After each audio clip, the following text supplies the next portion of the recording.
Hey everyone, welcome back to Caitlyn's Corner. So today I realized that, oh yeah, we would have had Mule Week this week. So I wanted to do something to still pay tribute to Mule Day and all of its festivities and celebrations that we have in Columbia, Tennessee.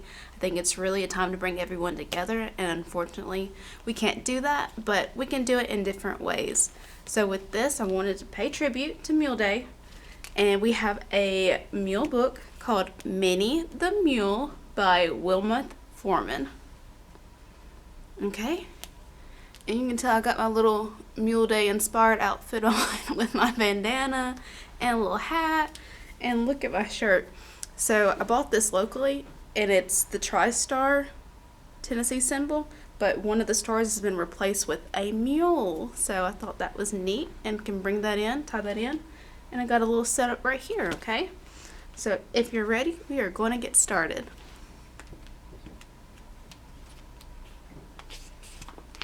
All right.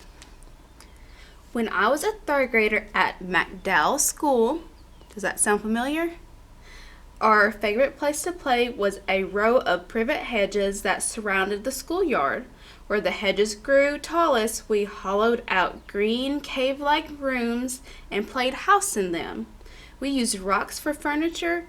Our dishes were tree leaves. Have you played outside and then you just use all the stuff like limbs and stuff for forks and utensils, and you pretend you're going to eat and cook? So one day I had to stay in at recess to finish a math paper. By the time I went out to play, the boys were guarding the swings, slides, and monkey bars against the girls. Was that very nice? Happy sounds came from the hedgerow playhouses. Anyone who had an apple, a dill pickle, or a sugar daddy to share was sure to get invited into a playhouse. But that morning, I hadn't brought money to buy a snack at Tucker's Grocery. I walked up and down alongside the hedges, but no one noticed me. I was glad when the bell rang and we had to go back to class.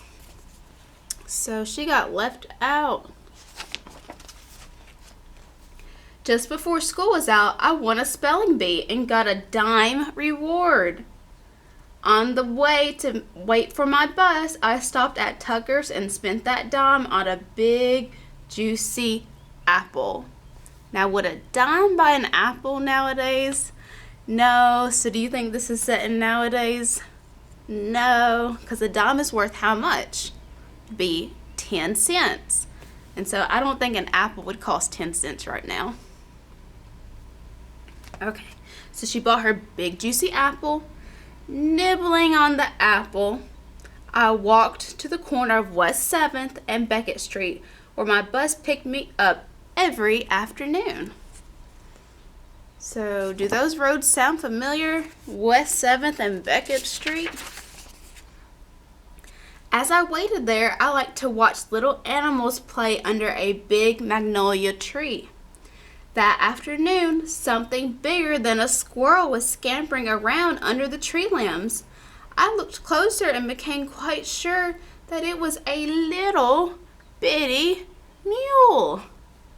I pitched a chunk of my apple under the tree, turned my back, and leaned against the wall.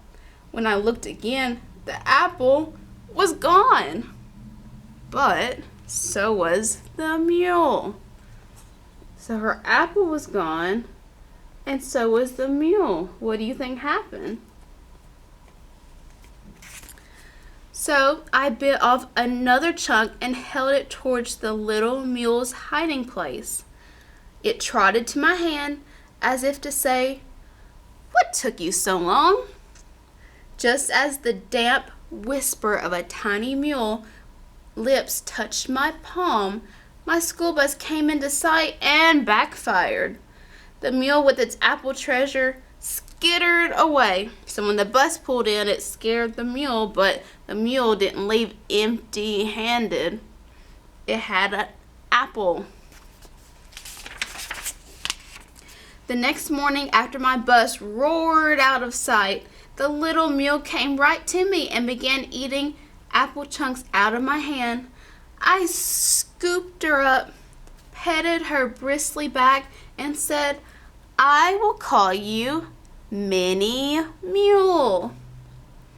Minnie stayed calm as I eased her inside my jacket, zipped her up in it, and headed for Tucker's grocery. So she put the mule in her jacket. But wait, she's on her way to school. Can you take a mule to school? Mr. Sowell was behind the counter. He had gray hair and a gentle smile, and he was very hard of hearing. "What for you, missy?" he asked. I pointed and yelled, "Apple!" as he reached for the biggest, shiniest apple. Minnie kicked me in the side. "I don't want an apple," I hollered. Mr. Sowell looked confused. "Would you rather have a sugar daddy?" I guess so." Oh, I got kicked and nipped. For just a little mule, Minnie sure did have big teeth. I shook my head and yelled, "No, thanks." Mr. Sowell turned towards the big glass pickle jar. "How about a deal?" As in a dill pickle. Well, maybe. The jacket stayed perfectly still. I braced myself and blurted out, "I'll take the pickle." Minnie began a soft, happy nickering. So, what did she end up with? Not an apple, not a sugar daddy candy, but a pickle. So between the store and school, I ducked into a wooded yard, shed my jacket, so she took off her jacket, and ripped one corner of the pickle wrapper. Minnie grabbed the ripped corner and slurped pickle juice like a starving calf that's just learned to drink from a bottle. So right now she's trying to drink the pickle juice out. When we got to the school grounds, I put Minnie in my favorite hedge playhouse. "See you soon," I told her as the bell rang. So she put her in the hedges, so like in the bushes. Do you think Minnie's going to stay there? Is that a good place for a mule? At recess, Prissy Mary May beat me to Minnie's playhouse. I told her, "My mule is saving this house for me." "You're what?" Mary May laughed. Minnie ambled out from behind a rock couch. "Oh, Ella, let me pet her," Mary squealed. With my nose in the air, I replied, "She likes apples and pickle juice." For the rest of the school year, Minnie lived day and night in that playhouse. Each recess, third graders lined up at its entrance to play with her or just to touch her soft nose and delicate hoofs. Some brought apples and pickle juice. Tucker's sugar daddy supply got so stale, the store quit stocking them.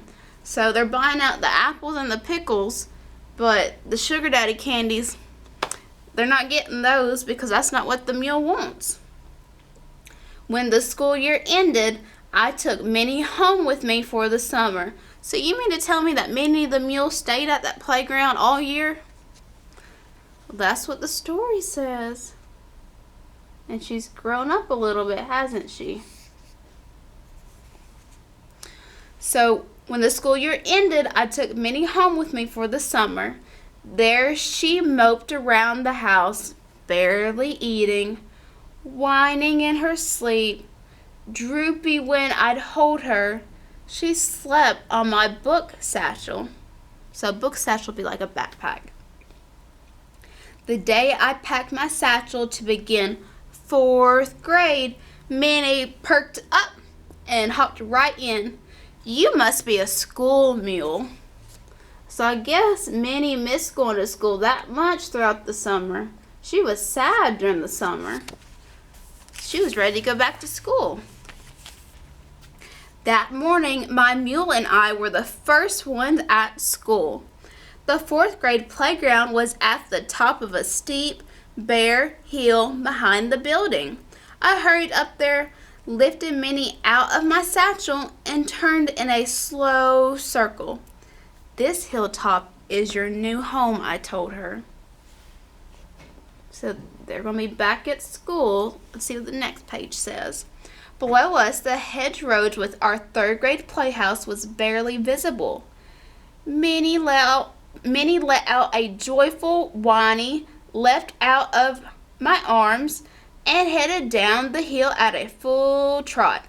"Come back, Minnie," I called her. But Minnie sped up, reached level ground, and scampered towards the hedges. She's ready to get towards the hedges and bushes. By the time I got to our old hedge house, children were beginning to fill the schoolyard. Minnie poked her head out from behind a rock couch and greeted me with a happy whinny. The bell would ring soon. "You'll have to stay here till I come for you," I told my stubborn little mule. So she's gonna be in the schoolyard in the hedges at the playground.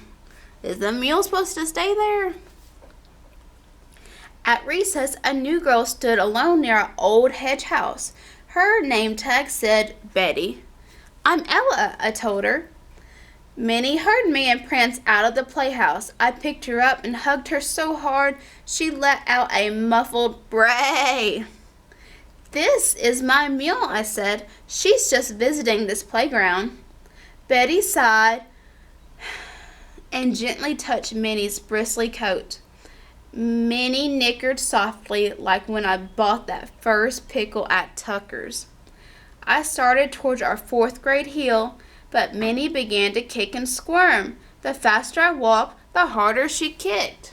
So why is Minnie trying to kick and squirm out of Ella's arms? In my heart of hearts, I knew where my little mule wanted to be. Slowly, I walked back to Betty. "Would you mind keeping Minnie Mule in this hedge house?" I asked. Betty just held out her arms. I hugged my little mule one last time, then handed her to her new 3rd grader. So she's going to give Betty Minnie the mule. I wonder if Minnie wants to stay in 3rd grade. From that day to this, Minnie Mule has lived with McDowell's 3rd graders. So she doesn't want to grow up into 4th grade. She wants to keep the 3rd graders company. And to this day, children large and small visit McDowell's 3rd grade playground. They take pickle juice, or since Minnie's teeth aren't so sharp now, snack packs of applesauce. They walk softly and listen with all their might. Sometimes they can hear Minnie whinny. There we go, and there's little Minnie. So this one is called Minnie the Mule, and so I hope you enjoyed our Mule Day edition of Caitlyn's Corner. Thank you so much, and y'all have a good rest of the day.